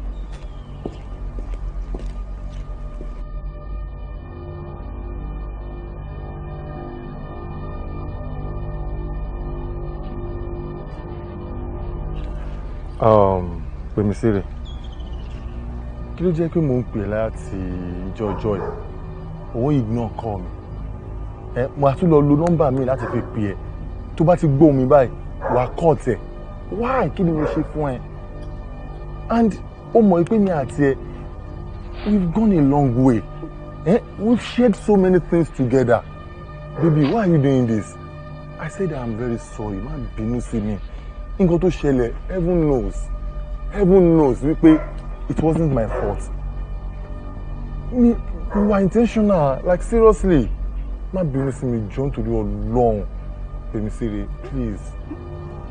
Thank God pé mi kì í ṣe Ọlọ́run ọba cause òun sọ nísìí wípé ẹ̀ ń bẹ Ọlọ́run ọba ó ń gbọ́ Jíbọ́lá jọ sọ fún mi tó bá jẹ́ wípé nǹkan tó ṣẹlẹ̀ yẹn ó ju bẹ́ẹ̀ yẹn lọ níbo ni mi ìbá wà lọ́jọ́ ìní but thank God wípé Ọlọ́run ò jẹ́ kí tèmi rí bẹ́ẹ̀ fine mo dẹ̀ ti gbàgbé lèbù mi bẹ́ẹ̀ bó ṣe fẹ́ ṣe láìpẹ́ nìyẹn mo sọ fún ẹ Jíbọ́lá mi ò fẹ́ ní anything bá ìṣe mọ́ nígbèésí ayé mi ìfẹ́ mọ̀kọ́ tó ń jẹ́ Jíbọ́lá mo gbogbo nǹkan tó ń jẹ́ Jíbọ́lá ní ayé mi ó ti di past tense I'm done with you please let me be. ṣé o ti gbàgbé ni o ti gbàgbé àwọn kan tí màá ti ta ti share together Pèmí Sire why are you doing this you are loving. What is what's your problem? Kí ni problem ẹ mo ní pé mi ò ṣe mọ́ I said I'm done. Anyway mo rí pé mi ni mo ń ya wèrè torí pé tí n bá máa bá ẹ sọ̀rọ̀ ni o ò ní nígọ̀t láti máa bá mi sọ gbogbo rọ́bìṣì ẹ̀ wo tó bá ti ṣe tán bọ́sìtà tó o bá bọ́sìtà máa ní kí báàlì kò gé ẹ̀jẹ̀ ọ̀jẹ̀ get the fuck. ṣé lóde lórí burúkú bọ̀bọ̀ tó gàgà wèrè tó tírín tí ò dùn àókè tó mi yẹn tó ní tẹ̀lé yóò jágùdàgù sí mi àbí Pèmí Sire tó ní tẹ̀lé yóò jágùdàgù sí mi. ókè ó fi ìwé pé nǹkan tó ṣẹlẹ̀ láàrin èmi àtẹ̀yẹn òun ò tún lè ṣe tó jù bẹ́ẹ̀ lọ fún ẹ àbí we shall see ṣe bọ́kùnrin ni àbọ́kùnrin kan ló fẹ́ fẹ́ gbà tí kì í ṣe ń jẹ́ I promise you wípé no problem. àròlé àròbọ̀ ti gé ọparun àti ìlú àti bọ́ńtà gánádì ọmọ anú òdi ọ̀gbọ́dọ̀ kú sẹ́yìn òdi ilé làbọ̀ yìí bọ̀ sí aláàárẹ̀ ò ní ra yàrá tó bá domi àgbọ̀n jáde. Fáfúnkẹ́. èmi fẹ́ máa lọ bí iṣẹ́ nìyẹn. o ti ń lọ bí iṣẹ́ ọ̀dà ọlọ́wọ́n sọ lọ sọ bọ̀ má gbàgbé tí mo ní kọ́ bá mú bọ̀. mi ò gbàgbé àmọ́ lọ́wọ́lọ́wọ́ báyìí nǹkan kan ṣẹlẹ̀ níbi iṣẹ́ wa tó jẹ́ pé mi ì fẹ́ kọ́ máa fura sí mi bọ̀ máa rí yín. nígbò ló mọ̀jẹ̀ ọ̀pẹ nígbò ló tó mú wa. ká tó jálẹ̀ ọ̀sẹ̀ máa rí yín. mo fi rọmọdé sí ọ máa lọ rọmọdé yóò sí ọ lọ yóò sí ọ bọ ọmọ mi nù Fáfúnkẹ́. òun ni mò ń sọ fún kó tó di pé. òun náà ló ń sọ fún mi mo lówó ó pírì. èmi náà wàá sọ pé ọjọ́ ra. irọ́ kì í ṣe kó ń ta kílẹ̀ ní ìtànà. mo sọ pé ó lẹ́wà pé ó rẹwà. àwọn ọmọdé ọrẹwà ti rẹwà ìbò mọ̀lẹ́ ọrẹwà lọ́sọ̀ọ́ ó dà bẹ́ẹ̀ ẹ̀yin ọmọ yìí ibi awilade ọ̀rọ̀ bó ṣe jọ́sìn o ọmọ abẹ̀rẹ̀ tó finú tátọ̀ fọkàntán sóun ló mú wáyé. bàbá èmi àti ẹ̀ lájọ́ play ní dúró àjọ wà nínú fíìmù yẹn ni in fact òun ló máa bá mi bóyìnbó sọ̀rọ̀. ní ètò túmọ̀ sí pé ẹ ti jọ ṣàwọlé ayé ẹ ti fọwọ́ ìwọ́. dádì ẹ máa ń gbọ́ music gan-an. ayé tí ẹ wá jìyà. ìyá ẹwẹ ìyá èsomi ọbẹ̀ kí n má bàa jìyà ló jẹ́ kémi náà fẹ́ yàn mí mà sọ̀rọ̀. ẹ ti mọ̀yàn. ẹ jèrè ọ̀dà ẹ̀yọ́ ọmọ yìí ẹ mọ̀jà wulẹ̀ fi àkókò ṣòfò sọ̀rọ̀ mi ti yé yín. ahọ́n rẹ ni wọ́n rò lágbára ètùtù tí wọ́n ṣe orí ahọ́n rẹ ìlàsìn gbẹrẹ mọ́kànlélógún sí ọyọ ahọ́n rẹ síta pẹlẹbẹ bí ọ̀bẹ rẹ lé àwa tí ọ̀bẹ gbẹrẹ bọ̀ àṣà. no mi ò lè ṣe yẹn why I can't do that. iṣẹ́ ńlá. ṣètò ilé kókó yé mi. gbogbo tó bá bẹ́ẹ̀ bó sọ ní ọmọ níjọ́ tẹ́ bá fẹ́ bẹ́ẹ̀ bó sọ̀rọ̀ òun náà ní ọmọ bẹ́ẹ̀ bó sọ̀rọ̀ bí ṣe máa ṣe tẹ́lẹ̀ sọ̀rọ̀ mi ti yọ èèbó tẹ́ fẹ́ máa bá sọ̀rọ̀ yìí kò sí tẹ́ bá èèbó sọ tí ò ní gbọ́ ọjẹ baba ńlá baba yín lówó ni yóò san ní dọjọ́ òkú rẹ. bàbá ní kó ìbò wá sí nàìjíríà kó wá kó yóò wà bá òyìnbó gbé ológbò ni. báwo ṣe fẹ́ jẹun. relax. gbogbo gbàgbé ẹ èmi tó ń wò yìí gbẹrẹ gbẹ̀rún méjì mo sì sórí ahọ́n mi ọlọ́gbọ́n sórí gbà mọ́kọ́ sin ọjọ́ kìíní ọjọ́ kejì ọjọ́ kẹta ẹ̀kẹ́ mi wútú lórí bí ìrọ̀rí haúsá n ò lè jẹ nǹkan kan ń gbọ́ ya òrèlẹ̀ sórí tiẹ̀ yọkàn ra wú fẹ́rẹ́fẹ́ ni bí ẹ̀kẹ́ ọlọ́kùnrin fọwọ́rọ́fọ́ sọ̀rọ̀ mi ti yẹ ń gbọ́ báyá yọ lọlẹ̀ ó di ó sànú ẹnu mi tó ń wò yìí ó ti dẹnu rún malẹ̀. èyí tẹ́ sọ yẹn tó ti fi ń dẹ́rù bá. má jẹ́ kẹ́rù ọba ọ̀. ẹ wo dádì ṣé kò sí something simpler tó simple tá a lè ṣe. èyí tó single jù lè tí mo sọ fún ọ yìí. tí kò ní la pé kẹ́ máa sín gbẹ́rẹ́ sí. tí n bá tó ní kí n mú mi fún ọ̀dà sóò lè rí apá tí ń san lọ tó rẹ bọ́ apá èèyàn bí a ṣe ń san lọ tó rẹ bọ́ ọkàn mú wá láti lẹ̀ ní láìsí sóò lè ṣe yàn. kò tí ì rí ẹsẹ̀ pé tó ọkọ̀ sọ̀rọ̀ ló wà òkè farabalẹ̀. tó bá di ọ̀túnla ẹ̀ máa bọ̀ n ó ti wá abẹ́ ìfarí lẹ̀ ẹ̀bù tí n ó fi sìn náà tí n ó fi rá ó ti wà lẹ̀. so lè rí apá tí ń san lọ tó rẹ bọ́ kó mú wá èèyàn ló tó simple. ẹ bá wọ rí i tẹ́tẹ́ ti ẹrù ló ń bà.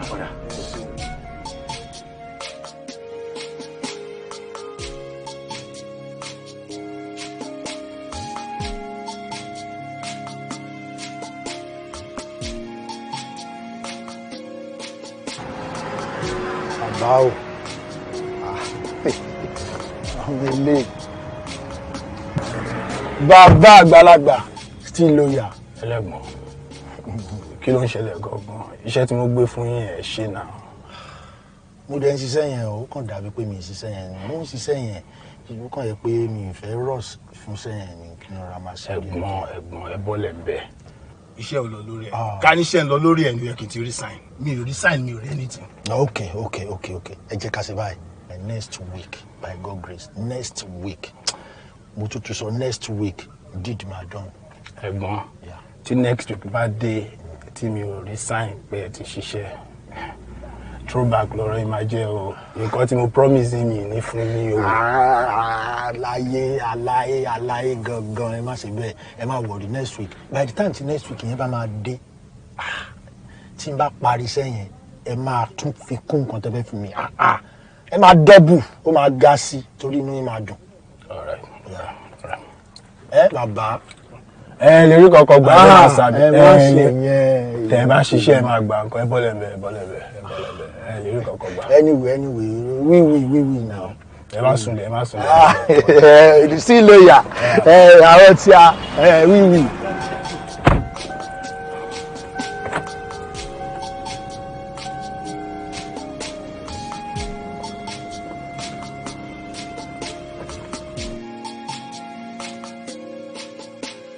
Small. Mo á rí ẹ fún kankan tó wà very important ni. Iṣẹ́ kan ni mo fẹ́ gbé fún ẹ. Ó dẹ̀ máa wùn mí kó bá mi jẹ dáadáa. Ní báyìí. Ṣọ́rọ̀ mi yẹ. Irú iṣẹ́ wo ni bàbá mi? Ṣebí o mọ girlfriend mi? Gbèmísírè, tẹjọ́ ń gbàdúgbò. Olórí, ayábàbà, kò sẹ́ni tí ò mọ̀. Olórí ni àmà nìyẹn. Mo fẹ́ kó máa bá mi ṣọ́ movement ẹ̀. Gbogbo wíwọlé ẹ̀ àti jíjáde ẹ̀. Gbogbo ẹnikẹ́ni tó ń wá wá àti gbogbo kíbi tó bá rìn sí. Wọ́n ṣàǹṣàdò nìyẹn. Exactly nǹkan tí mo fẹ́ nìyẹn. Àbá mi, ìran egere nìyẹn, ó bí ń tì gan. Èmi náà mọ̀ reason nìyẹn tí mo ṣe wá gbéṣẹ́ yẹn fún ẹ. Bó sábà ó yẹ kó yé yín, ó yẹ kí ẹ mọ̀ ṣá. Ẹgbẹ́ tó máa láyé lóògùn ẹgbẹ́ yín gidi. Kó yọ yín níbí, àbá mi. Small! Àfọwọ́! Sàálà! Má worry, èmi náà tí mo wá gbéṣẹ́ fún ẹ, mo mọ̀ wípé ó máa ná mi lówó. But tó bá ti jẹ́ṣẹ́ ìdára fún mi mo ṣe fẹ́, kékeré lówó máa yẹran fún ẹ. Ó ti tán. Yeah. Àbàṣẹ rí gbogbo yẹn nǹkan ìkéré ni. Ṣé mo ìgboro là wà títí là wà, ó ti yé yín. Máa ṣe gbogbo everything. Ibi tí ẹran mi dé gan máa jẹ́ kọjá àbí ẹ̀ ṣáàbọ̀. Meanwhile, kí n tó jẹ́ kí n fún ẹ lówó epo, owó káàdì tó máa fi pè mí anytime. Ọ̀rẹ́, o ò lè mọ bí inú mi ṣe dùn pé wọ́n gbé ẹ wá sẹ́kọ̀ọ́. Ọlọ́run. Inú mi dùn bàjẹ́ nígbà tó sọ fún mi. Bọ̀ nǹkan tó kàn ṣẹlẹ̀ ni pé ọ̀rọ̀ yẹn ọlọ́pàá wọlé agbára.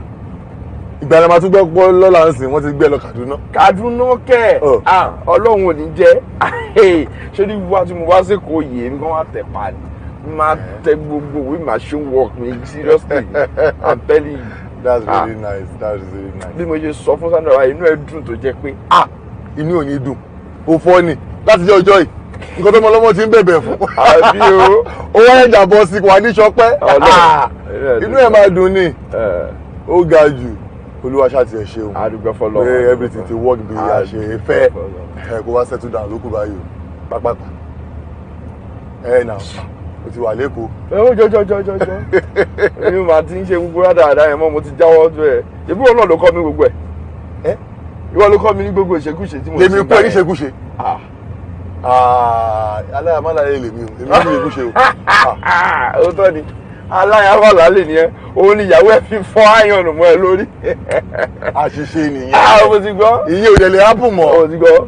Ohun tí ẹ ń kọ́ ṣọ́ṣà àti gbẹ̀gbẹ̀ ṣá. Gbọ́dọ̀ parọ́ fún ẹ ọmọ yẹn ṣì ń yarí kan lẹ́wọ̀. Ọlọ́run ṣé tọmọ ọtí máa ṣe é sìn inú mi tẹ̀ tó ti padà sékòó ń sìn níbi máa gbé ẹ lọ sọ́dọ̀ ẹ̀ǹjọ́ kan tó bá ti ráyè máa ń lọ bá mi bẹ̀ bẹ́ẹ̀ tó bá ti rí wọ á lọ bẹ̀. Jọ mo fẹ́ mọ ọmọ yẹn mo fẹ́ mọ ọkùnrin ìṣẹ̀lẹ̀ tó yẹn. Ọ̀rọ̀ ó sú mi Ọlọ́run. Láti gbà yẹn. Kò gbẹbẹ ọ̀rẹ́. Ó le o ló yà wá aṣàánú wa. A rí ọmọ Lagos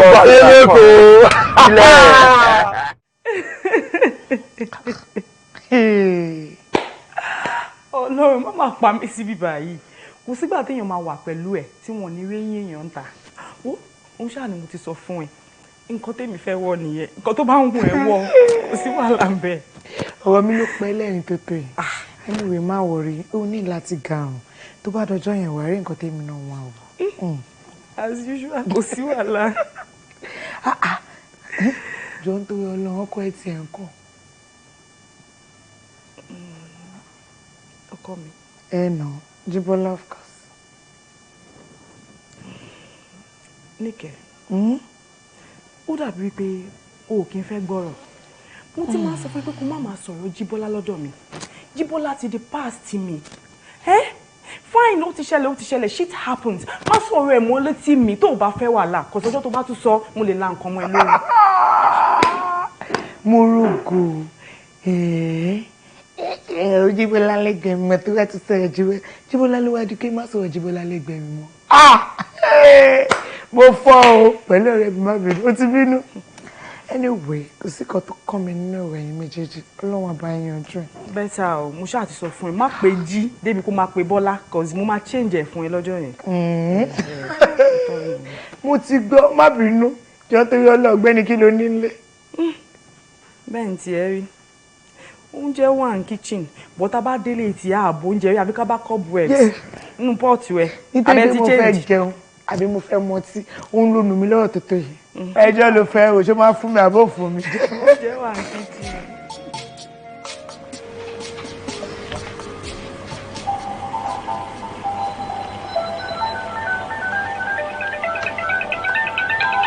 Rose, phone ring. Rose. Phone ring.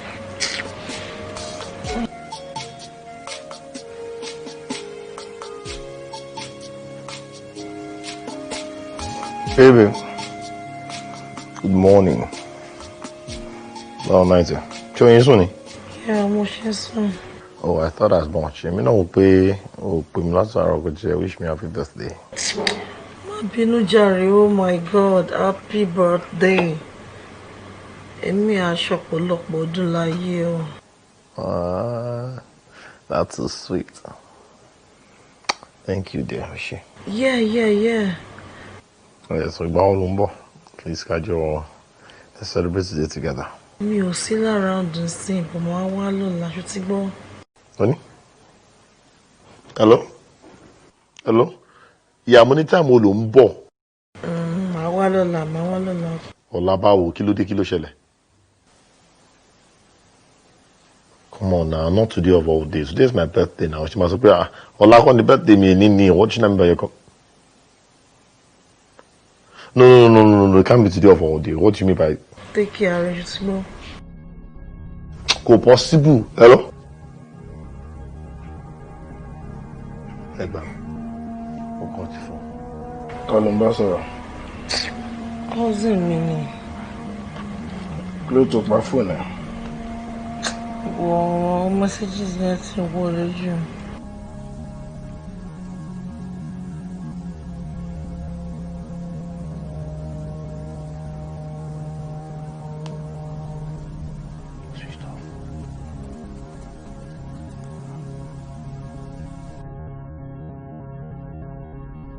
Níbo ni cousin ẹ̀ ń gbé? Dubai. Do what? Sorry, I mean Magodo. Wọ́n kún mi gan-an, Magodo. Ẹ̀rù bá mi. Ẹ jẹ́ ká jọ ṣeré lọ. No, she's alright. Wọ́n kún mi wo mi orí bí mo ṣe ń sọ rubbish lẹ́nu. Mi fẹ́ lọ sẹ́ni ibi ẹ̀ léni like ó ṣàkóhun mi kí n máa sùn. I just want to be indoors, sleeping. Alright. Wọ́n pé bó ṣe fẹ́ nìyẹn, no problem. Client mi then responded though. Oh, that's good. Good news nìyẹn. Max ń wọra o, ó sì lè fẹ́ bẹ́ẹ̀ sọ̀rọ̀.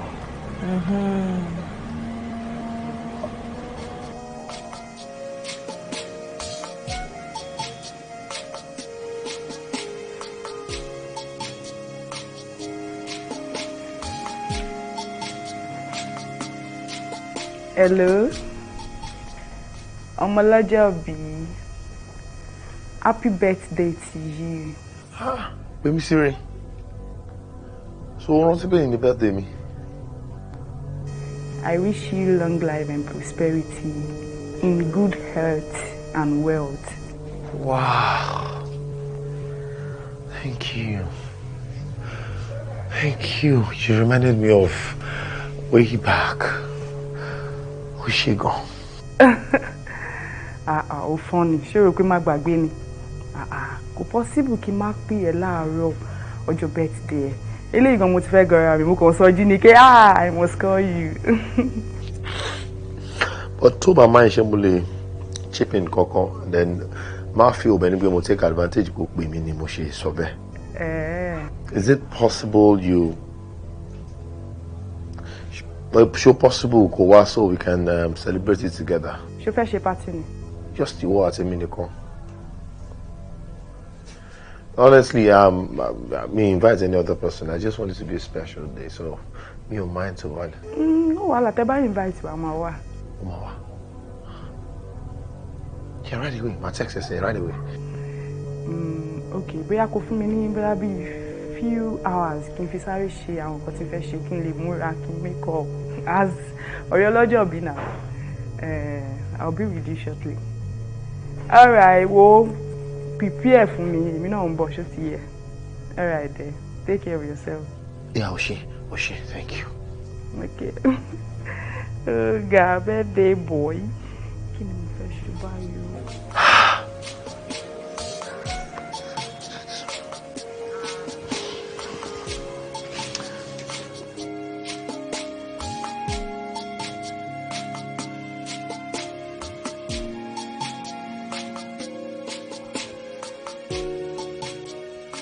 Yeah, I need to. Street bolo ni wọ́n gbé ẹ̀yà sí. No, all wrong. Ṣorí bí junction tó wà tí ilé epo wà yẹn. Listen now. Junction tó wà tí ilé epo wà yẹn gangan. The next turning to your right, then the second right, let him turn. Then by the time you turn second right yẹn, check on my bus straight down. Wari kini high tension kan very very massive báyìí. Ó wà very obvious, so lè miss ẹ̀. Òun ni wọ́n máa tẹ̀lé bọ̀ pẹ̀lú. Okay.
I'm very well.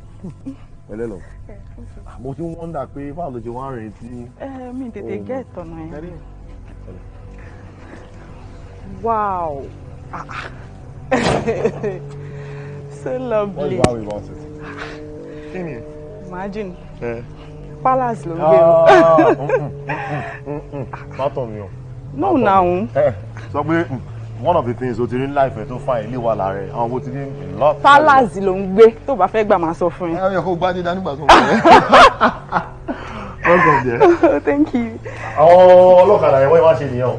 Wà lóun lọ kí ni wọ́n fẹ́ gbé ẹ náà wọ́n lè gba owó tó pọ̀ lọ́wọ́. Bẹ́ẹ̀ tí ẹ̀ ń ṣàlàyé láti sọ fún.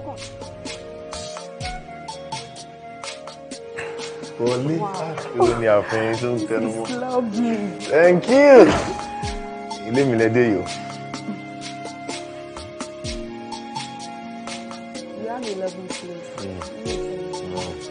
Thank you. Mana, excuse me. One sec.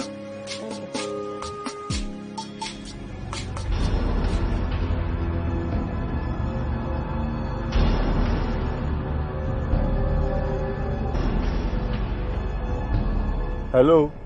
Hello. Small báwo ni? Bàbá, ibo lẹ wà? Mo ń drive ni mo wà ní títì. Ẹ wo, wọ́n ti fi ṣàkàbùlà tọ́nà wọlé o. Bèbí yẹn, ó wà ní Prestige Estate bye. Ó rí, ó fojọ́ méjì rí. Mo tẹ̀lé débẹ̀ ni. Jọ́ tún lọ small dúró dè mí bẹ̀. Just wait for me. Okay, ẹ mọ̀, ẹ máa ń pẹ́ wá bá. I'll be right there. Jọ́ tún lọ dúró dè mí jọ.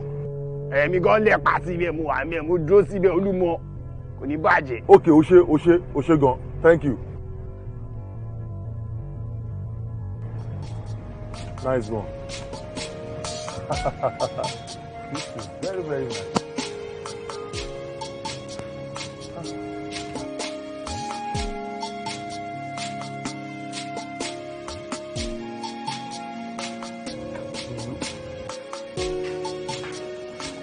Here you are. Of course, why not?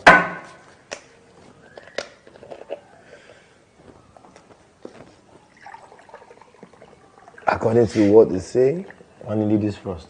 Thank you. So,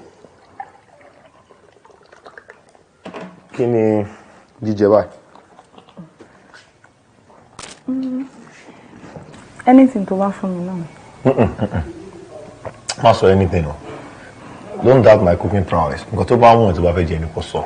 Anything tó bá mention máa ṣe fún ọ. Mo mọ̀ pé ilé ọkùnrin ni mo wà. Mi ò dẹ̀ fẹ́ fún ẹ wàhálà. Anything tó bá ti fún mi. Fún mi wàhálà. Jẹ́ kí n ṣe wàhálà nítorí títí ẹ̀. Wàhálà tí mi ṣe nígbà yẹn jẹ́ kí n ṣe ń sìn. Nǹkan tó bá wọ̀n jẹ ni kí wọ́n sọ. And you have it. Okay. I will go for dodo atẹ́yìn. Why dodo atẹ́yìn? I like pounded yam. Má ṣe yẹn. Tó bá lè jẹ́ pé civilized one pound yam. Mo mọ̀ ọ́ lò náà. Wheat. Nelson. Àmàlà. Má ṣe yọnu. Okay. Dodo atẹ́yìn yẹn ló wù ẹ́ jẹ. Being that pé òun ìwọ náà mọ̀ sí convenient now. This is joking. Give me a minute. Make yourself comfortable. Don't say that. In case someone like program don't go, so you can check in see. Or someone like in there fi sardines in the way. Má ṣe wàhálà. For sure. Where we fi sugars in the door. Ìyẹn náà dá tó bá ti máa dùn lẹ́nu. I got you. One sec, please. Deborah. Deborah! Ọ̀gá! Don't come below me. Kí ló ṣe lè tó yẹn? Anyway, ọlọ́ba mi get plantain. Plantain mi pé mi sọ pé banana. Mo get plantain. Tó bá ń bọ̀ gba ọ̀dọ̀ mama tí tó máa mi ṣe kéèkì yẹn. 5,000 naira tí mo kó fún ẹ lánàá. Kò kó fún wọn. Kò ní kí mo ní kí wọ́n bá mi gbé kéèkì yẹn bọ̀. Ṣùgbọ́n o gbọ́dọ̀ pẹ́ o. O gbọ́dọ̀ pẹ́ o. Ibi tí mo rán yín kó lọ. Ẹja tútù ńkọ́? Olera gbígbẹ náà ti kíká torí mo rán ẹlẹ́jà.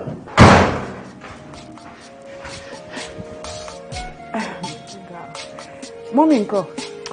Mọ́mí wà o, wọ́n wà ní UK lọ́dọ̀ sísítà mi. Mi ò lérò pé tí mọ́mí bá rí mi bóyá máa dá mi mọ̀. Kí ló sọ ẹ̀? Mọ́mí sì máa ní photographic memory. Mọ́mí rí yàn ní 10 years ago. Tí wọ́n bá tún padà rí ẹni yẹn, mọ́mí máa dà mọ́. Really? Wà lára special talent ọlọ́run fún wọn. Èmi gan bí mo ṣe dúró yìí mo kàn ń rí picture wọn bí pé wọ́n gbé picture wọn síwájú mi.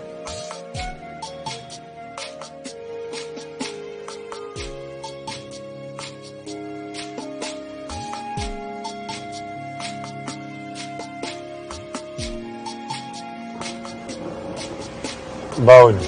Bàbá ibà ẹ ló wà. Inú ilé. Ilé fún ilé òfò náà ibẹ̀ ló wà. Ok, wà gbà ẹ̀. Oníbàjẹ́ wà bá. Swali. Respect. Wà gbà ẹ̀. Respect. Swali. Anyway, very soon, mommy no ma padà dé. When she's back, wà á rí wọn. Wait, kí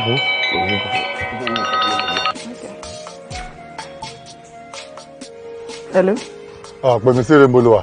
Kí ló ṣẹlẹ̀ nítorí Ọlọ́run? Kí ló dé? Anyways, mo wà ní Prestige Estate tó wà. Bọ́tà wá bá mi. Ó wà ń tà. Ṣé o fi pé mo ń ṣeré ni? Mo ní mo wà nínú Prestige Estate tó wà. Come outside. Àbúfẹ́ kí n wọnú ilé wa bẹ́ẹ̀ bẹ́ẹ̀. Má worry, mo ti ń bọ̀. Mo ń bọ̀.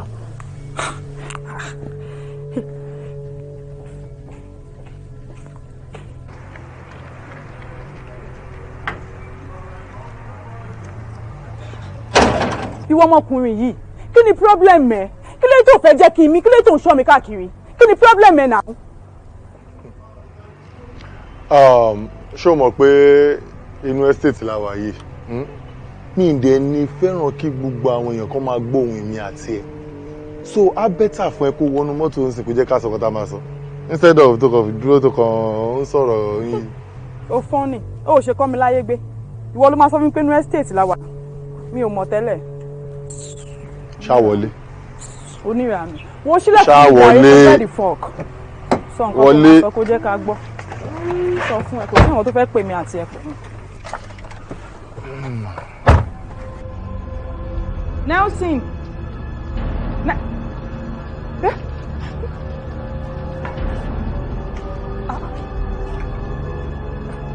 Nelson. Nelson. Oúnjẹ yín ti rẹ́dì. Good, very good. Kí ló sọ fọ́kọ́ mi? Sẹ̀mọ́ àti ẹ̀fọ́ ẹlẹ́gùsí. Very good. Bọ̀ bí mo ṣe ń bá yín sọ̀rọ̀ yìí sá, àìtí mọ̀ nǹkan tá a lè ṣe sí. I have to take her abroad. Yes. Ṣé níbi tí ẹ lè gbé lọ? Of course. So tí ẹ bá ti rí ẹni yẹn pèsè, ẹ jẹ́ kí n bá wọn sọ̀rọ̀. Báwo ló ń mọ bá ṣe máa wọlé jẹ́ kó ń wọlé direct. Ìwọ mo ti sọ tí náà pé o mọ bó ṣe máa wọlé dẹ̀ náà ò kọ́ lè òun á bẹ̀ wọlé direct. Pẹ̀lú gbogbo adúrún kan tí bàbá yẹn ní yẹn, opportunity rẹ̀ fún ẹ ọ̀rẹ́. Do you people know what they call a best friend? Nǹkan tẹ́yìn méjì ń try sọ fún mi sí ni wípé láti ìgbà tí mọ́mí mi ti kú, I don't have companion in this house anymore. Ibo ló ti gbọ́ rí nínú history wípé tẹ̀gbọ́n tàbúrò lọ́kọ ní ọdún ẹnìkan náà. Ẹ mọ̀ mo mọ̀ dáadáa kódà wọ́n gan mọ̀. Èmi náà mọ̀. Bí ẹ mọ̀ wọ́. Ojú wa náà kọ́ ìfọwọ́ sí. Ó fọwọ́ sí. Wàláhì ó ti tán. Tó tó bá wọn lẹ́rù ni kò fẹ́ nu ẹ̀ sọ. Ṣé báwa la ní family wa? That's exactly the point. Option méjì ló wá wà lẹ́ fún ẹ. Sídà kó padà báyìí kó lọ sọ́dọ̀ wọn mi ò fẹ́ rí ẹ mọ́ for life. Tàbí kó wọlé sínú ilé mi kó o má dé ọ̀dọ̀ wọn mọ́. Gbogbo qualities tẹ̀ka sílẹ̀ yìí, ẹnìkan ló ṣo tèmi mọ̀ kó lè ṣe. Òun là ń tí Dóyin. Àbí àdẹ̀fi tí.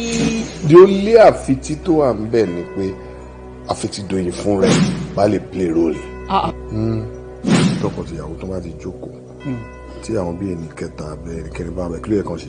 Ó yẹ kàn yẹra rẹ. Mo bá yín dress àwọn foods lọ́wọ́ ní kitchen, mo fẹ́ kọ̀ tẹ̀ àwọn apple cucumber. mo kò yé mi ṣé yẹn wà ní nǹkan tẹ́mi máa ń jẹ ó jẹ ọtí rọlọ madam mi ò jẹ fruit ẹ bá mi gbé ẹ̀bà ẹ bá mi gbé ẹ̀bà.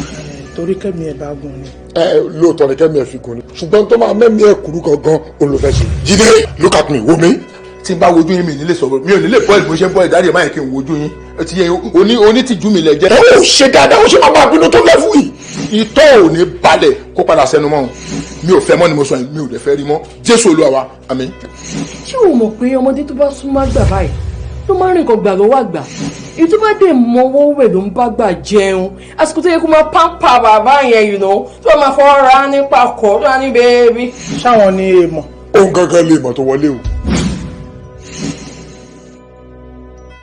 Yoruba Movies this week. Subscribe to Yoruba Movies channel on YouTube. Yoruba Movies channel. Telling.